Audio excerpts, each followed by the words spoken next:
गरीब थे कि उनके पास खाने के लिए कुछ नहीं था। एक टूटी फूटी झोपड़ी है, उसमें गुजारा करते हैं। आज वो मैया घास खोद के लाती है, उसको शहर में बेच के अपने बेटा और अपना पालन करती है। जब धीरे धीरे बेटा बड़ा होता है तो मैया से कहने लगा है, माँ अब तुम घर पे रहो और मैं मेहनत करूंगा और आपका और अपना पेट भरूंगा।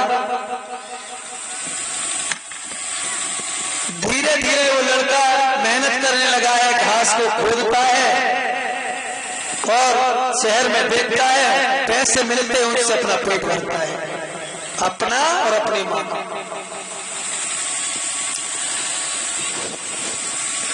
विद्वान बताते हैं जब धीरे धीरे समय बीता है, एक दिन का जिक्र है कि वो लड़का बगल में खुरपी दबाए और आगे बढ़ के घास खोदने के लिए चला। उसके कान में आवाज आती है, ऐसा मालूम पड़ता है कहीं बाजा बज रहा है, कहीं ढोलक बज रही है, कहीं चिमटा बज रहा है। जब ये बाजे और ढोलक की आवाज सुनी, उसने सुनी तो उससे रहा नहीं गया। सोचने लगा है काशी से मैं चल के देखूं कि ये क्या मामला है। जब धीरे धीरे वो लड़का आगे बढ़ के चला है तो जैसे ये धर्मपुर नगरी है, इसी गांव में कथा चल रही हो, ऐसे ही वो लड़का कथा में पहुंच गया। जब भगवान हरि की कथा श्रीमद् भागवत पुराण चल रहा था, अब जाकर के बैठ गया। भगवान की कथा हो रही, वो मन से सुनता रहा और मन से जब सुनने लगा है उस कथा को तो इतना लीन हो गया कि उसे पता नहीं लगा कि मैं क्या करने आया था। मैं क्या करने आया था। जब शाम को पंडित जी ने कथा विराम की, प्रसाद बटा, प्रसाद खाने के बाद ही तुरंत याद आएगी। उन्होंने कि आज तो प्रसाद में रह गए, आज तो इस प्रसाद में ही रह गए, अब भूखा रहना पड़ेगा। हम आए तो घास खोदने के लिए, लेकिन यह कथा में बैठ गए, अब न जाने क्या होगा। यदि घास नहीं खोद पाएंगे, देख नहीं पाएंगे तो आटा दाल कहां से लाएंगे, और आटा दाल नहीं आएगा तो ये पेट नहीं भरेगा। वो लड़का जब धीरे धीरे दिल में विचार करता हुआ आगे बढ़ा है तो देखता है कि 4 दीवारी है, बगीचा है बहुत सुंदर, और 4 दीवारी चारों ओर से लगी हुई है। उस 4 दीवारी को झांक करके उसने देखा कि उसमें घास खड़ी है और इतनी बड़ी घास है। लड़का ने विचार किया कि 4 नहीं तो 10 मिनट में एक रोज हो जाएगा। 4 दीवारी से पल्ली तरफ कूदो और घास बोझ बना लो। अब बोझ इतना भारी हो गया कि बस उठो। अब दिल में विचार करने लगो तो बोझ उठे कैसे, जाके हम ले जाएं। तो कोई दिल में विचार कर रहा, लेकिन कोई उसे नजर नहीं आया। आगे लंबी नजर करके देखा तो 4 सिपाही गेट पर और सार घास खेल रहे थे। कोई कह रहा था मेरे गुल्ला है, कोई कह रहा है कि ये मेरी बेगम है, कोई कह रहा है कि मेरे बादशाह है, एक कह रहा है भैया मेरी तो बन गई।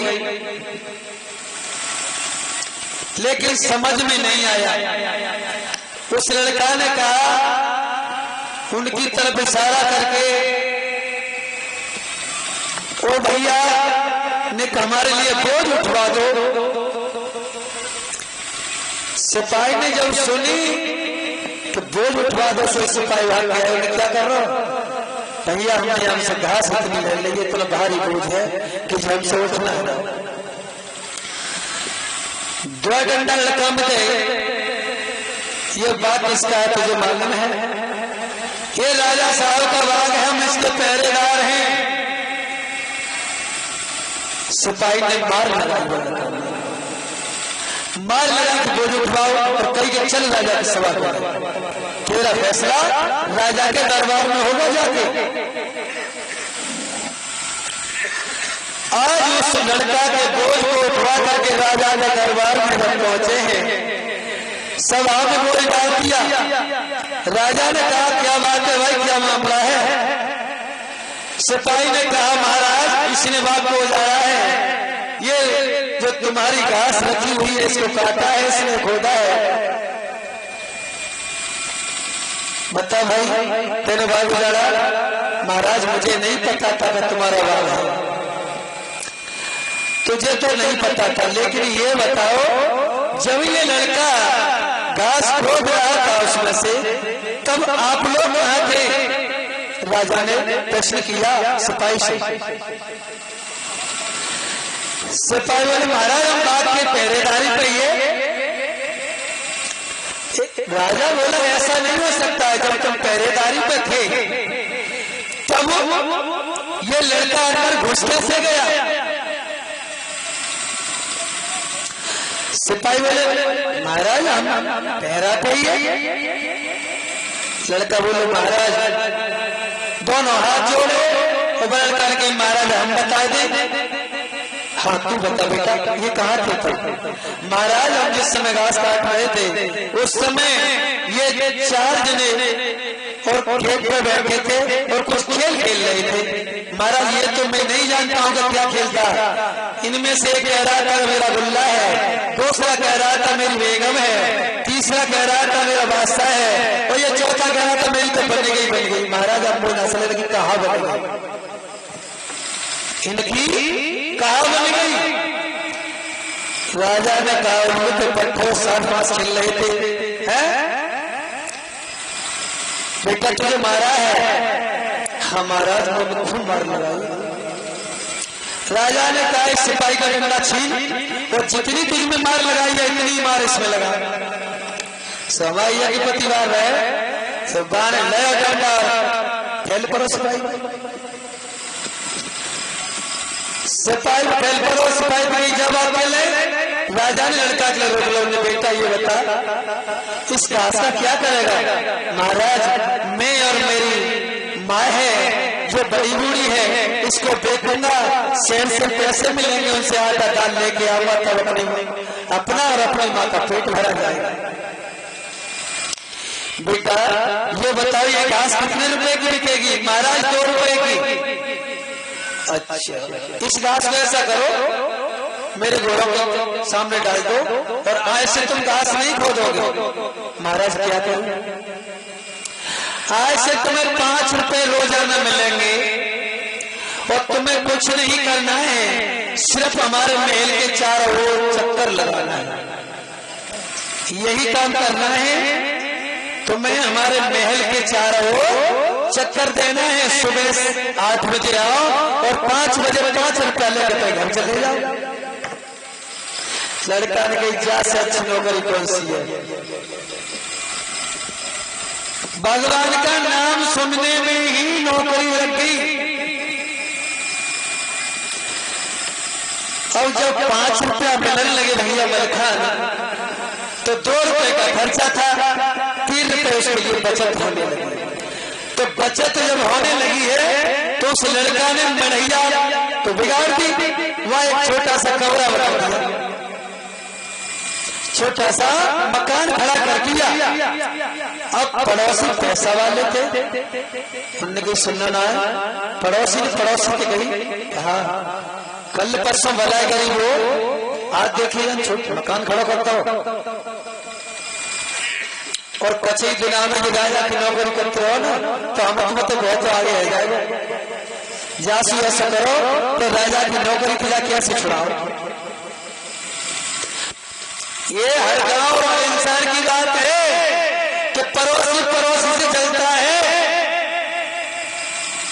मैं नहीं कह रहा हूं, ये विद्वान कह रहे हैं। जब उस लड़का का ऐसा देखा है कि पड़ोसी चलने लगे, लड़का को पास बुलाया, कहने लगे तू राजा की नौकरी करता है, हमें कहते ही अच्छा नहीं लगता। फिर क्या करूं महाराज, अब गरीब आदमी किसी से कुछ ज्यादा नहीं कह सकता है। आज भी देख लो तुम कुछ कहते रहो, गरीब आदमी की ज्यादा जबान नहीं खुलेगी, क्योंकि अपना समय काट रहा है। तो लड़का बोला पंत जी ये बताओ मैं क्या करूं। उनने कही सुन, या तो राजा की नौकरी छोड़ दे और या फिर हम बताएं स्वतंत्र होते। लड़का बोलो राजा की नौकरी नहीं छोड़ूंगा, तुम जो कुछ कहो मैं सब करने के लिए तैयार हूं। लड़का ने कही जो तुम कुछ कहोगे मैं सब करने के लिए तैयार हूं, लेकिन नौकरी नहीं छोड़ सकता।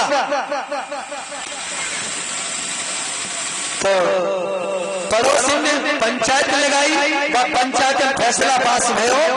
उनकी हमारा फैसला जी है तू नौकरी छोड़ना ना चाहत तो राजा की खोपड़ी में 5 जूता गिन के मारता है। पड़ोसी ने कही और राजा की खोपड़ी में 5 जूता जो गिन के मारे हो तो राजा खुद ही जाए फांसी लगा दो, मरो तो वैसे करो।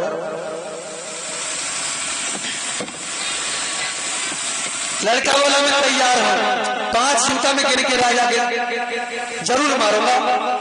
पड़ोसी बोले ऐसे ना है, पीछे हम सभा में होंगे तैयार। उनके बिल्कुल सुबह निकलने दो, आप भी पहुंचना और मैं भी पहुंचूंगा। आज सुबह लड़का जब पहुंचा है, चारों ओर चक्कर लगाता रहा महल के, उसने देख लिया कि भारी सभा में भीड़ हो गई। जब पूरी सभा लग गई, सोई लड़का वहां पे भागो, एक जूता मैंने पहले से उतार लो। हाँ में तो राजा की खोपड़ी में 5-7 गई। राजा को मुकट करो, दूसरा जब जूता पर राजा ने कही रुक जा, क्या कर रहे हो बताते। राजा कहना पाता धाड़ फाड़ कर दई। अब जूता जैसी लगे तो मुकट गिरो। लड़का ने ना कही कछु मार के जूता उन्हें पाए लौट पे चक्कर लगाए। राजा का मुकट गिरा और राजा ने लड़का मांगो देखो, फिर वो सर से पकड़ी उतरी सो पकड़ी मुकट मांगो देखो, सो मुकट में फनिया से आप खड़ो। मुकट में फनिया से आप खड़ा, यो जीव को लफलबा रहा। राजा ने कहा अंगरक्षक थे, उल्लू के पट्टे हो, मेरे मुकट में सरप घुस गया और तुम्हें यही नहीं मालूम पड़ा क्यों घुस गया। ये लड़का नहीं होता तो मैं आज सरप खा लेता, मैं मर जाता। लड़का को लिए फिर बुलाया उसने, बेटा आज से तुम्हारी अब तो प्रमोशन हो गया, 5 रुपया नहीं आज से 50 रुपए मिलेंगे तुम्हारे लिए, तुमने मेरी जान बचाई है। बाहर परमात्मा का नाम इसे कहते हैं। अब 5 रुपया की नौकरी करे वालों, अब 50 रुपया मिलकर फिर का होगा भैया। जब 50 रुपया मिले तो गांव तो पड़ोसी इतनी अच्छी बिल्डिंग बना खड़ी करते। अब तो पड़ोसी की फिर नवज पानी डालना उनने की चिका बहु करो तो मरवाए के नहीं और जाके तो नौकरी के प्रमोशन हो रहेगा। और उसने कह दिया कि आज से तुम चक्कर नहीं लगाओगे, आज से जो हमारी रानी का महल है, हमारी रानी के महल में रहोगे और हमारी रानी की देखभाल करोगे, हमारी रानी जो कहे उसकी सेवा करोगे। लड़का ने कही थी काम और बढ़िया रहा, सारे दिन धूप में घूमो न पड़तो और अब बिल्कुल सीरत की नौकरी है, कहीं नहीं जाना। जब 50 रुपया मिलने करे तो पड़ोसी ने फिर पंचायत जो लड़का बुलाओ नहीं सुनना है आज। अब हम कल लिखते रहो बिल्कुल हुक्का छेक देंगे। उनने की देखो तुम जो कुछ करो सो करवा लो, लेकिन हुक्का मत छेको। तो राजा नौकरी छोड़ दो, उनने की बस जीव का होना होगा, राजा की नौकरी न छोड़ो, उन्हें हुक्का छोड़ो और कुछ तुम करवा सो करवा। उनने की बता ड्यूटी कब की होती है, उन्हें ड्यूटी रात की है, मैं ये बताओ राजा रानी सोत है।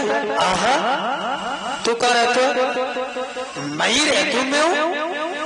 तो तू ऐसा कर, रात को जब राजा रानी सो जाए तो एक टांग राजा ही पकड़ और एक रानी ही पकड़, उन्हें खींच तो वो लोग खंडा बना। लड़का बोले बिल्कुल तैयार हो, जाकर मैं कर देख ले। पड़ोसी ने सोच रही उनने की जब राजा रानी सोती अवस्था में खींच के लाग हो तो राजा फांसी तो जरूर जाए, लगवा वो माने वो मैं कहूँ है मर जाएगा, कल इसमें भी आएंगे। जब शाम हुआ है, शाम का वक्त हुआ, लड़का अपनी घुटने पर गया। पड़ोसी ने नींद न आई से गिरा, उनके देखेंगे जरूर हम क्या करे। अगल बगल तो लग गए कि जाऊआ देखे ना और हम देखा तो रहे।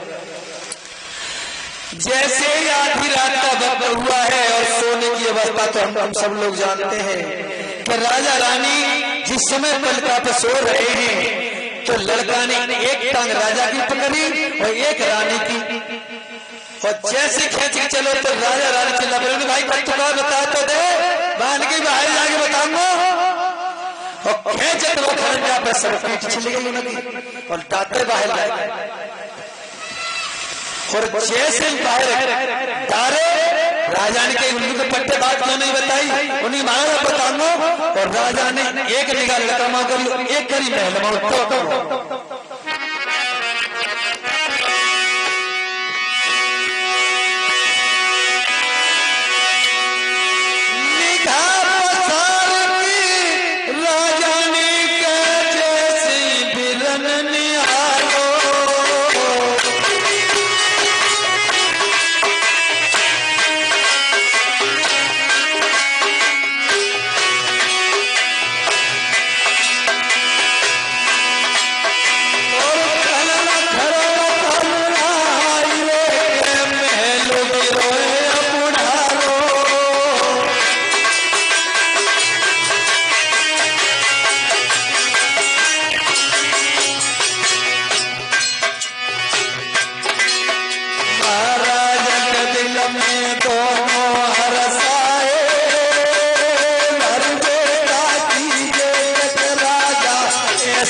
जैसे महल लगाए देखो तो पूरा महल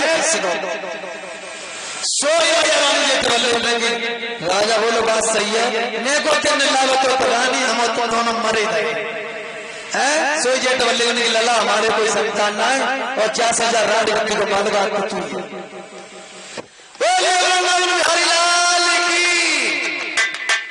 भगवान के नाम में हो सकती होती है। कहा एक भिखारी और राजा बना गया। इसीलिए परमात्मा के नाम से लगन होनी चाहिए। भक्तों इधर